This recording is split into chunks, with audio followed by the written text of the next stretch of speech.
ఒకసారి ఇమాజిన్ చేసుకోండి, మీరు ఎగ్జామ్ కష్టపడ్డారు, అన్ని జరిగినాయి, బాగా హ్యాపీగా చదువుకున్నారు, ఎగ్జామ్ రాశారు, ఫిలిమ్స్ అయిపోయింది.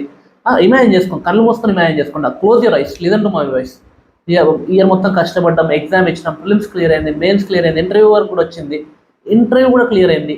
మీ టీచర్స్, మీ మెంటర్స్ ఎవరైతే మీ రిజల్ట్స్ మీ కార్డ్ పెట్టుకున్నారో, మీ రూల్ నెంబర్ చూసి సెలెక్ట్ అయినామని చెప్పారు. ఫస్ట్ కాల్ మీ అమ్మకో నాన్నకో కాల్ చేశారు.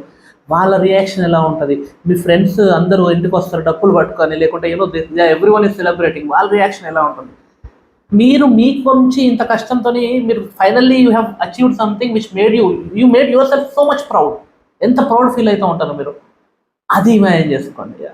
ఇప్పుడు కళ్ళు తెరిచి ఆలోచించండి, ఏ స్ట్రెస్ వర్త వీటి ముందు పనికిరాంది స్ట్రెస్ అంతా. ఈ స్ట్రెస్ అనేది ఈ డ్రీమ్ నాపుతుంది.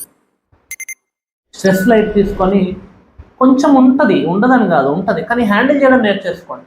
మీరు yoga, meditation, talk to a mentor or a friend who understands. Right పీపుల్తో మాట్లాడితే ముందరికి వెళ్తాం, బ్యాడ్ పీపుల్తో మాట్లాడితే వెనకబడతాం. ఇంతే సింపుల్ లాజిక్.